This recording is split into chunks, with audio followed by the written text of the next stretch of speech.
This is going to be my video on the English rat defense for the black pieces.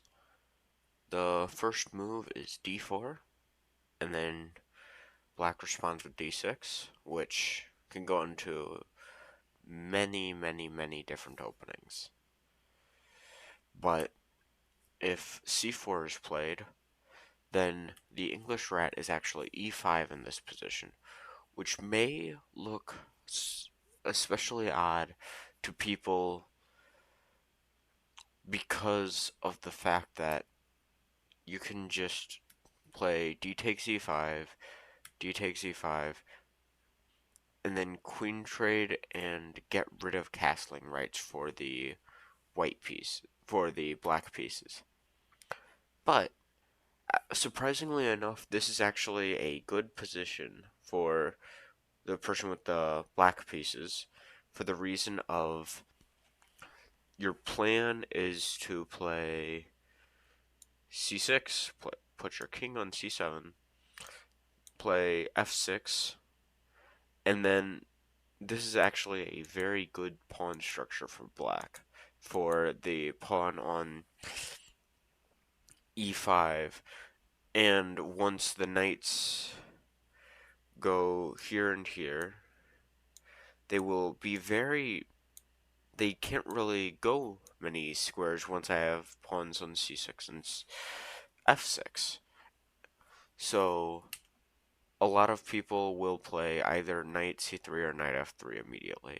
So against a move like knight c3, they're trying to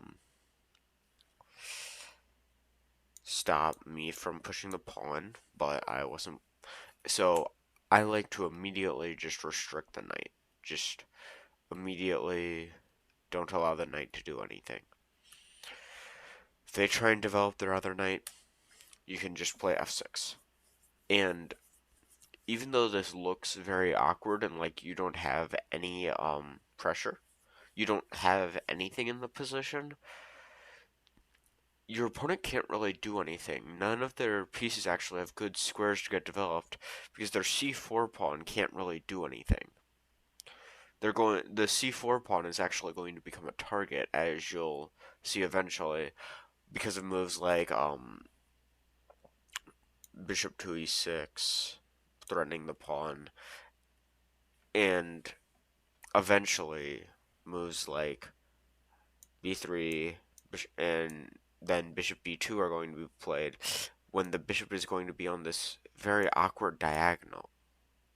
Not that diagonal. This very awkward diagonal that I already have three pawns stopping it. So that's just so a lot of people will play e4. You want to grab the center. They actually have control over this square, but they can't actually put anything on this square. Whereas I have control over this square, and they have no way of stopping me from putting a knight there if or like, especially once I play a move like bishop there, bishop to c5, no one's going to be able to stop me from putting a knight on d4. It might take me a while, but once I have a knight on d4, it's going to be very difficult to get rid of it. So first, you need to put pressure on this pawn to make sure that this bishop can't actually like choose to go to a good diagonal and then defend the pawn. And also, you want to develop your knight to d7. Um, but you want to get your bishop out first. So a lot of the time they will mirror you. You can now play knight d7. There's nothing stopping. It's no longer going to be blocking in your bishop. They'll castle. You need to get out of, like, it might not be necessary immediately to get out of this pin, but I don't want to deal with the pin. Like the computer, if you see it on the right, it's just saying to play knight h6 immediately and just ignore this. But I don't recommend that because in a lot of positions it's very scary to just be pinned like this because sometimes there are tricks. So I prefer to be safe. Eventually you're going to play this anyway, so might as well play it now. Um and people play bishop to e2. You can play knight to h3 here, which might look like they can just play bishop takes h6. Not knight to h3, knight to h6, and it looks awkward because they can just play bishop takes h6, but you can play g takes h6, and immediately soon you are going to take advantage of this open file, and they no longer have a dark squared bishop to attack this pawn here on h6. There's nothing that they really have that can. So you get to and you have the two bishops. So, like, this is just a better position for the black pieces. Therefore, a lot of people will instead play moves like h3 to try and you had a threat of going here, so they don't want you doing that. So they'll play h3 to stop it. In general, you should play knight to f7. You should play knight to h6 to f7 a lot of these games. You should do that. Like if you're playing this variation, that's going to be a very common um move that you make so that you can then develop your knight here or to or here in if this bishop wasn't here. If the bishop wasn't on e3. This knight is much better on f7 than you might think. And it's a very important part of this position. So people will play g4 because they have to try and get some play. They can't really just sit around in positions like this. Otherwise, you are going to play a5, a4, a3, and they can't stop it. So you still are going to be doing that because they don't really have a whole ton of threats yet. So, and then you just have the idea of playing a4, a3, and this is in general just a good position for you. You can get a, you can put a, you're going to put a bishop or a knight on the c5 square. Both these pieces look very good on that square, and they can get rid of one of them, but they do not have enough attackers to get rid of both. And once you put a piece there, now that you've played a5, this is a very important move. They can no longer just kick you out with b4. b4 no longer works because you can just take it. So now you can just play knight to c5 or bishop to c5 without worrying about that. And then if you try to stop all of this attack early, all of your opponent's attack over here, all of this stuff, um, they are just going to play h4 and then still be able to do it.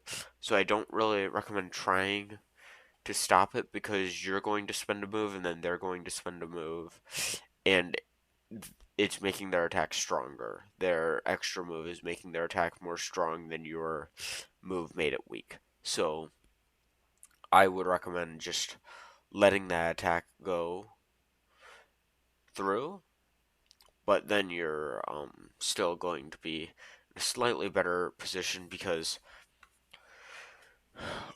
black doesn't all of black's pawns are connected. Like black just has connected pawns, and then this A5 pawn is the only real one that you could even call a weakness in any way, but it actually is doing quite well because you can still push it and it's going to be traded off, and there's no way for white to threaten it. So that is the exchange variation of the English rat. But top players often don't play that variation because it's agreed to be better for the black pieces. So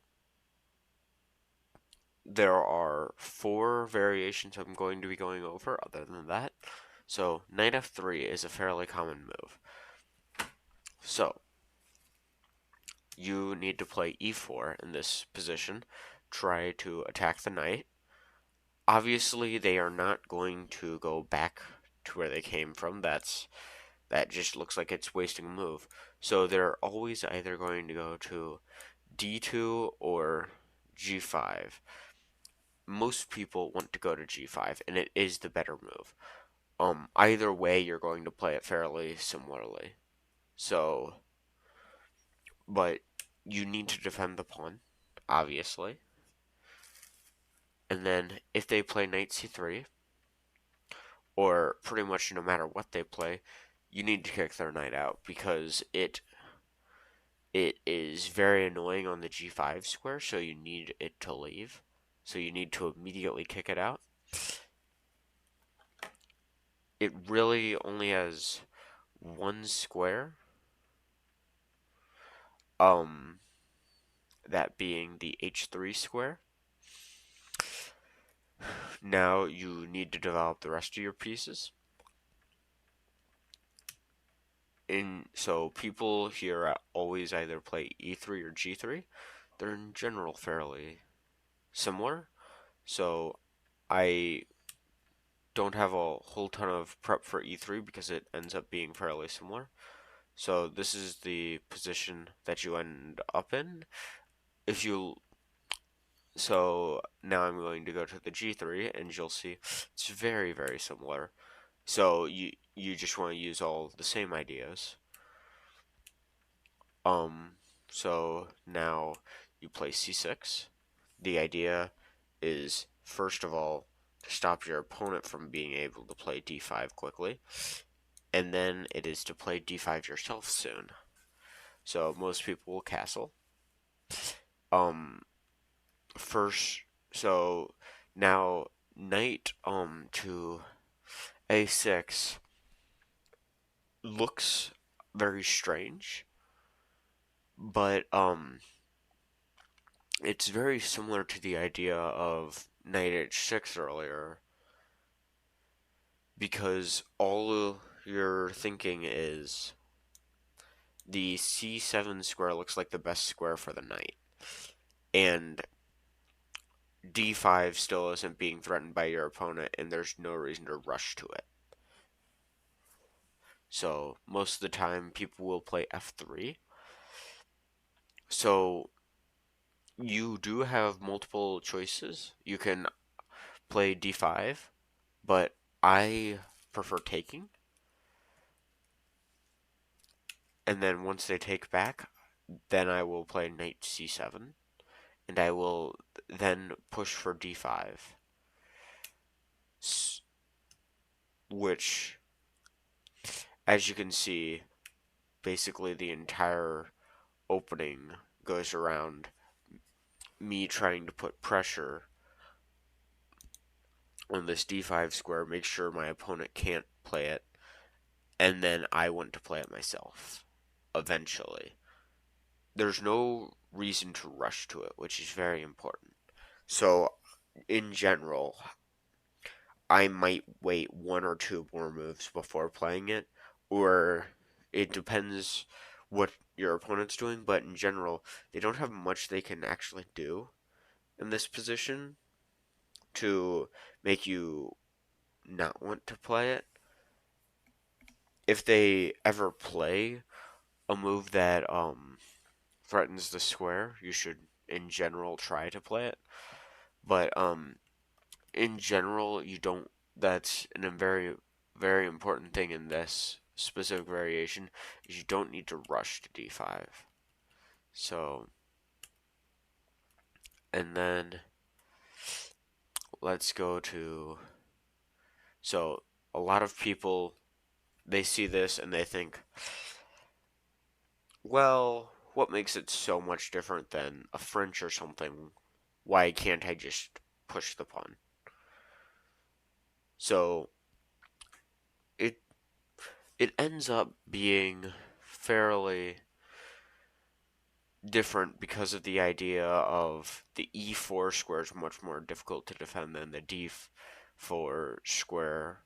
So it's much more difficult for white to to play that move soon. But that is what often ends up happening is they try to push for it, um but the top level players actually don't because you never really put pressure on these two squares. Like you're just trying to break through over here. So you don't need so when people notice that they are much like less likely to play f3 and then e4. So if they play g3, bishop g2, you just develop your pieces like in most of these variations in castle. If they so they're playing knight out. So as you can see, I already have it marked. The reason for a5 is actually you need to get the knight on b the knight on b8 out soon, but it so the two squares it really wants to go to are b4 and c5. But the issue is if you were to play it immediately, let's say instead of that, you were to just play knight a6, they can just play a move like this. And then if you were to play knight c5, they could just kick you out with a move like b4. So instead, first you need to stop all of those variations. And now, most of the time, they will castle. You bring your knight out, as we discussed. And now they still often will try and play a3 because they still the b4 square they really don't want your knight getting into b4, so they need to stop that. So you bring it to the other option of c5. Often they will play bishop to e3 because this knight is much stronger than their bishop. So they can, in a lot of these variations, they will just take eventually. So,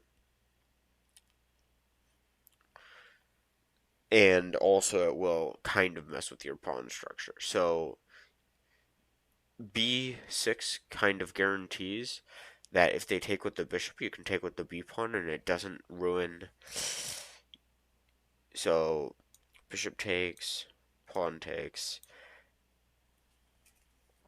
and so if they play bishop takes, you can play pawn takes, and then it still is a very solid pawn structure. There's not really much they can do to mess with it. Whereas if let's just say we skipped a move, then if they take it, you have to take back this way, and then there's chances of eventually them being able to play moves like this. And this pawn is now the pawn would then be a weakness. So it's better to just stop all of that by playing b6, and it also opens up your bishop. Um, you do not want to put your bishop on b7, even though it looks like you're trying to fianchetto it moves moves like b6. In general, the a5 square is going to be a lot better for it. So b4, you need to take that, because if you don't, then there's just going to be a lot of chaos. They're just, you need to bring your knight back, and it's not super clear where it should go. e4 is your only real option, and then they're going to take you and have an open b file. So it's better to just not deal with that and take. They'll take back. It's best to play rook takes. And now the reason that I'm not playing um, bishop a6 is because of the fact that they played b4 and opened up this file. The bishop actually is very bad on squares like a6 now. Earlier it would have been very good there, but now it would be attacked. Like, the knight is also attacked, but my point is you can't really play moves like bishop a6 anymore because they can just attack your bishop. Like, currently they have a queen going down that. But first, so obviously you need to bring your knight somewhere, and this is the only square that really makes sense. This is a really nice looking square. So they'll take.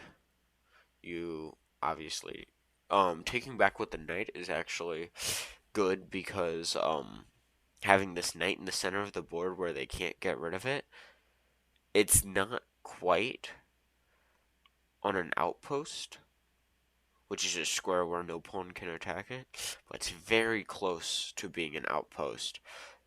And also it will take them a lot of moves to attack it.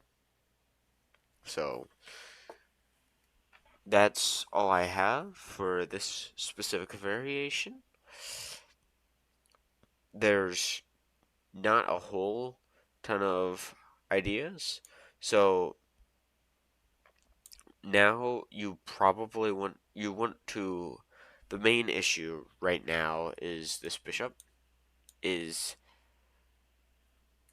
let's so the main issue is this bishop doesn't really have any good squares right now, but that's not all that different from either of their bishops. This bishop doesn't really have anything, this bishop and this bishop, that's, and once it is opened up, the knights are no longer in its way, it still is going to be hitting a pawn. So it's just a very closed position in which no one really can do much. But you do have a couple of plans. The main important thing is the fact that these um these pawns are much more difficult to make sure I don't take than this pawn, for instance. This is my only pawn that they have any chance. Like, this is the pawn that's holding everything together, and there's no way for them to get rid of it.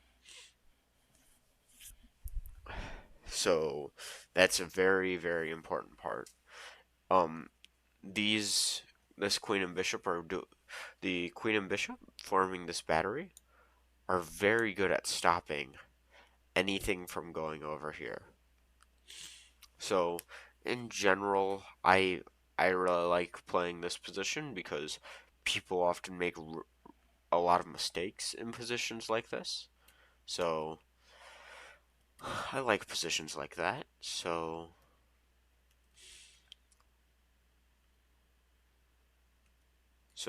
now let's go over knight c3. So if your opponent plays knight c3, you have to take the pawn. You are threatening it, so you might as well take it. They are forced to take back with the queen. Gaining a tempo while developing a piece is always a good idea, so knight to c6, attacking the queen.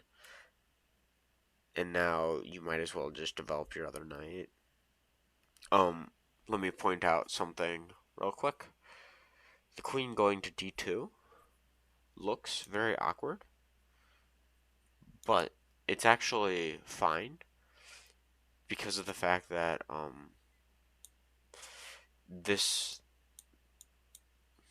b3 is going to be played anyway, and then bishop b2, that's where the bishop wants to go. It doesn't really mind not being able to go on this diagonal, so this queen will be protecting the bishop there. So that's the reason that's the better move, but a lot of people will play queen d1 instead of queen d2. So either way, it's going to be very similar though. So you so the reason for playing a4 in a position like this is so that first of all, if they don't do anything about it, you're just going to play a5 and soon and mess with their pawn structure and all of that stuff. Or playing a5 and then soon you're going to play a4. And if they do try to stop it with a move like um pawn to a4 themselves, then this square for your knight is going to look very, very nice. It's an outpost and it's protected there. There's nothing that they really can do about it. So, and also this pawn gets very, very weak on b3.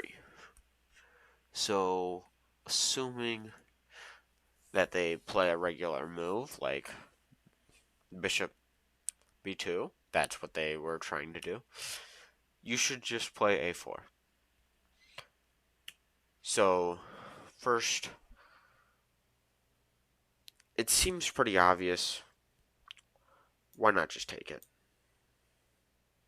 So, if you take it, there's actually a lot of tactics going on that you might not notice in this position.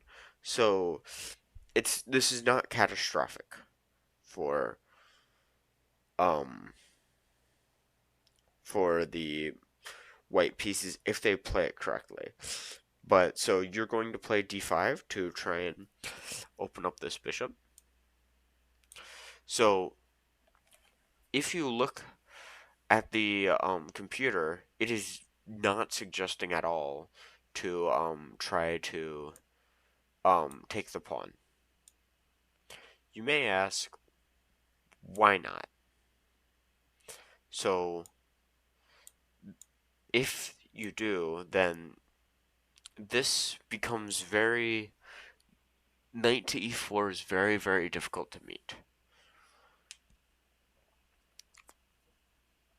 Because you're just threatening everything on the board. You're threatening the queen, obviously, and then once the queen moves, wherever it moves, so let's computer says queen d3. These are the two moves that don't lose on the spot according to the computer. So first of all, queen c2, you just are able to take the knight because taking the knight.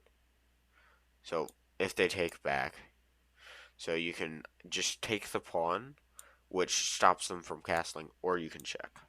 You have those two as options. If they're going to have to block with some piece, or they can play this, and this really isn't looking like a fun position for them. And computer agrees. Computer saying minus 11. Yeah.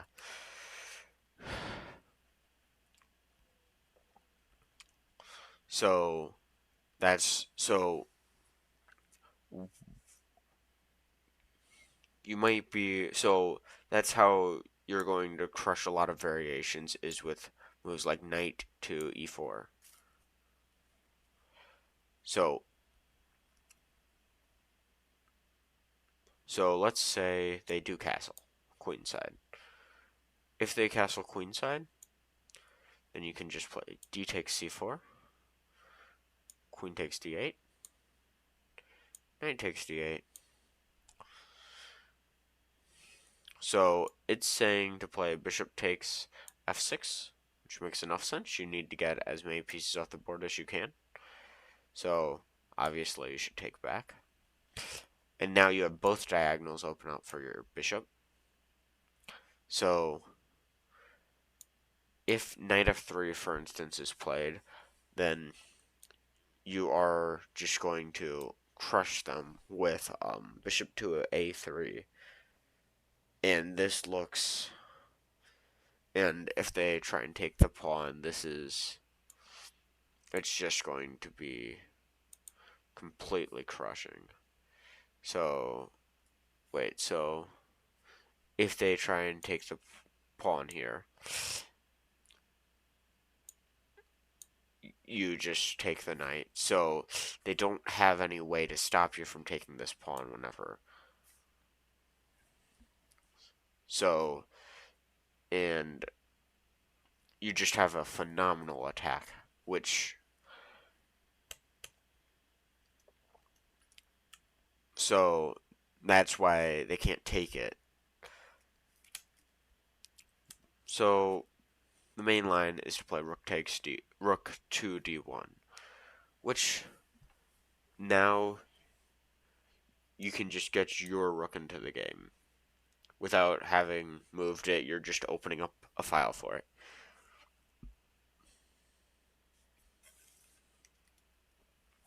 And now you need to get your bishop into the game. It's still blocked by this pawn, so it needs to go to either g7 or h6. So playing e4 makes sense because it takes the center. Playing bishop to g7 just to try and get that diagonal. Bishop d3 is just to get the bishop developed. That's the best looking square to me. Can't really see any other squares that look at all good. So castles, they'll develop their other knight because that just makes the most sense. And now knight d7, which might look off because, you're why not go forward? But the reason is these two squares look very nice, and you need to activate this bishop. So you need to develop the knight somewhere. Otherwise, your bishop is not going to be good. So a lot of people will play knight to a3. The reasoning being that you kind of have to. You have to offer a trade of the bishops, otherwise the bishop on g7 is going to be much stronger because the bishop on b2 wasn't really controlling the diagonal because of the knight on c3. So now that I'm controlling the diagonal, he has to offer a trade. So I don't like taking the trade immediately. So I play knight to c5. So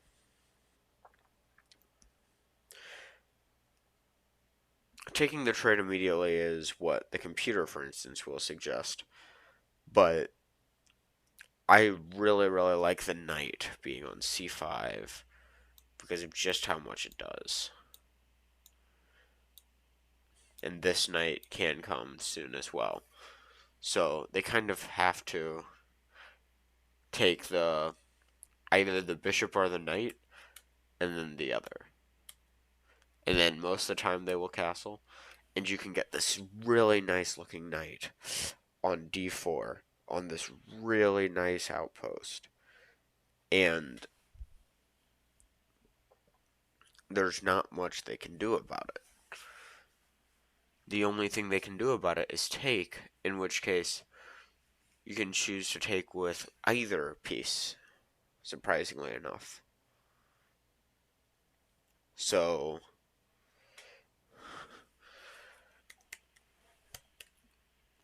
now for the last variation, I believe,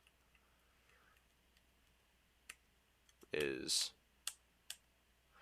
let's go with the odd looking one of e3. Well, it's not that odd looking. It's just defending the pawn with a pawn.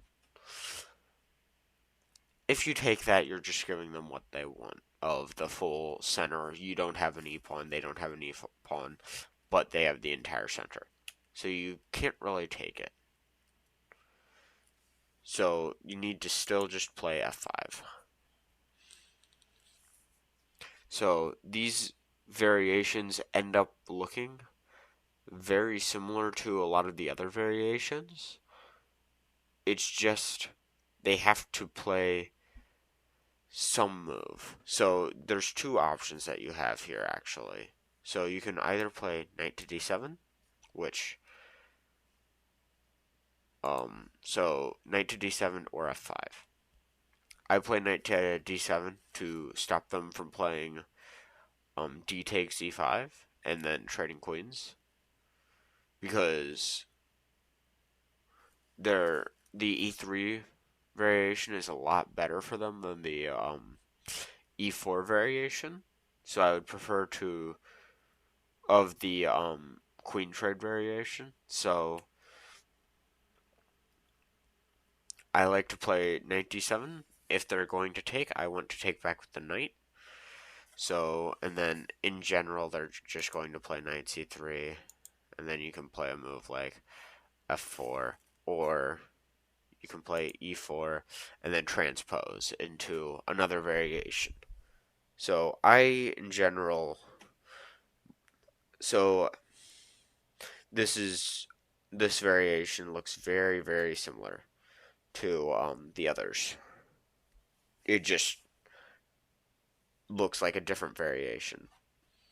Um, so I actually play this opening whenever I have the chance. I really like playing d6 against d4 and then playing this if possible.